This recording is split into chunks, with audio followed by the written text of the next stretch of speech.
Callum Price is the Director of Communications at the Institute of Economic Affairs. Callum, good afternoon to you. Can you hear us, Callum?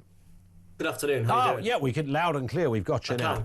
Yeah, we can. There was a momentary blip there for a second. So let's start on that story. We know that anti-migrant protests are rising as asylum claims hit 111,000 this week. This is under Labour, with 32,000 migrants still, of course, in those taxpayer-funded hotels. This comes on the back of the Epping story.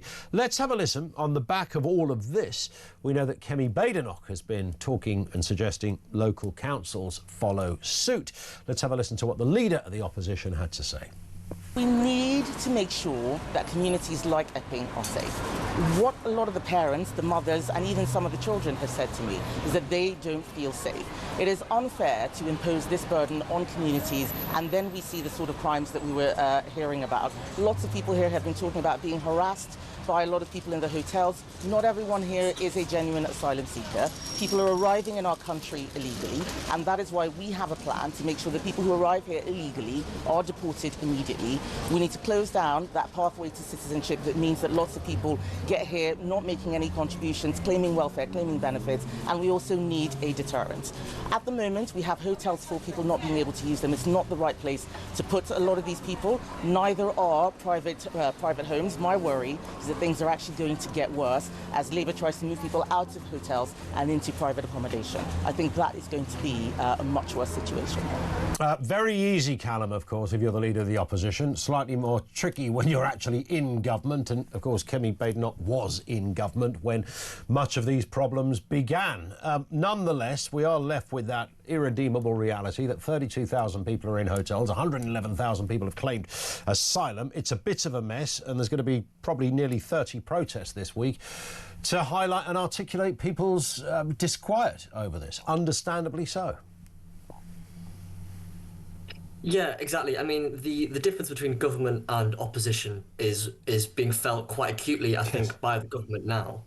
They had lots to say in opposition about what they should do, but actually their plans, we are now seeing the inevitable fruit of their plans, or frankly, lack of plans. They would get rid of the Rwanda deterrent, they'd get rid of the Bibi Stockholm, and then they do not much else really. And so you've effectively got rid of the major deterrent, so the numbers have increased. Shock. You've got rid of the likes of the Bibi, so there's more and more people in. I think there's 8% more, an 8% rise in the amount of migrants being housed in hotels since Labour came to power, roughly. So they shouldn't really be surprised that we're ending up in this situation. I mean, the crimes that have been committed that kicked off the protests in Epping wasn't necessarily inevitable, but the more and more people you have, the higher risk in hotels, the higher risk of something like that happening. And now they're going to have to work out where to put all of these people, and that's not going to be an easy thing, and they're going to have to go somewhere. Yeah, well, indeed, and we learned just before we came on air, the Home Office will appeal that Epping migrant hotel ruling after the council won the legal battle. So that, of course, the reality of that is that it wasn't, sadly, it wasn't a victory because a ruling suggested that it's unfair for people to live in communities with 200 unidentified people in it or anything like that. It was about a planning issue. So, I mean, good luck with trying to get this happening elsewhere, but we know that that message has been sent to local authorities. You know, if you can appeal it or if you can force change, then some people are encouraging councils to do that, including Kemi Badenoch. Yeah, exactly. It's an interesting and slightly ironic display of the slightly warped, ridiculous planning system we have, but it's once again causing problems for the government. I think lots of people that would complain about the planning system maybe are happy in this instance. But it's not an unsolvable problem from the government by any means. What they need to do is stop or undo the things that they've already stopped. Finding the deterrent, maybe looking at things like the Bibi again. It's not an easy problem to solve by any means, but you were speaking earlier about how the government managed to lock down a country, so should be able to do something. And that is right.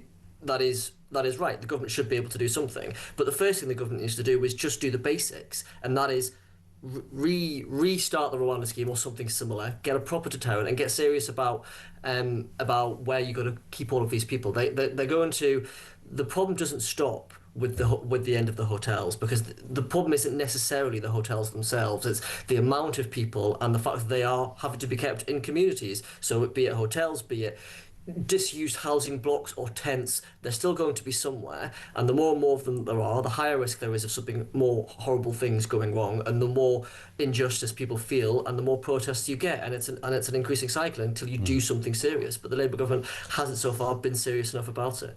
Let's move on to the Lucy Connolly story. And of course, this was yesterday's breaking news that she was released from jail. Few things have happened since then. It is worth just a reminder, though, Callum, of what the Prime Minister had to say about Lucy. This is a rather extraordinary clip, this really is. What Keir Starmer had to say about the sentencing of Connolly when it first happened. Have a listen. I'm not across the details of the particular case, but let me give you the principles that I would apply. Firstly, I'm strongly in favour of free speech. We've had free speech in this country for a very, very long time, and we protect it fiercely. I'm equally, though, against incitement to violence against other people. That has long been an offence in our country, and rightly so. And so I say, don't know the details of this case, but free speech, yes. Incitement to violence, no. What jumps out at that, Callum, is he clearly does know the details of this case, because he pretty much just outlined them himself there in that answer. Yeah, quite. And Keir Starmer always does this when he's asked about free speech. His first port of defence is, we've had free speech in the UK for a very long time. Yes. Well, yes, Keir, but that isn't to say that we don't necessarily still have it. It isn't something that just exists without people defending it. And the Prime Minister, frankly, hasn't done enough to defend the principle in practice. I think there was a statistic I saw this morning that said in 2015 there was one person convicted of a social media post for stirring up racial hatred. In 2024 there were 44 people convicted of that. Yeah. And yes, there were the Southport riots and the context around that, but the positioning of the Prime Minister matters in these situations. The courts and the police take their lead from the Prime Minister and the Home Secretary's stance. And his stance was come down hard on this, so that's exactly what they did. He didn't say, I want you to focus on policing the streets, not the tweets, to use that slightly pithy line. He said, no, we want to come down hard on this, and that's exactly what happened. And you had this case with Lucy Connolly, which was the sentencing just... I think it sort of beggars belief, to be honest, how severe it was, considering, okay, what she said was a fairly horrible thing to say, but she apologised and took it down very quickly. Keir Starmer, when he was Director of Public Prosecutions, actually said that should mean a softer sentence for people being convicted of this specific crime, but it didn't. And she's only just getting out now, and the reports of the effect that it's having on her family are extremely sad. Well, that's...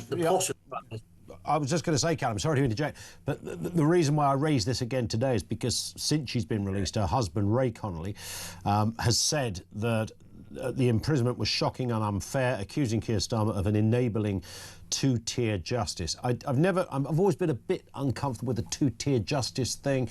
I would just call it an injustice that you go to jail for something like this, and certainly not for 31 months.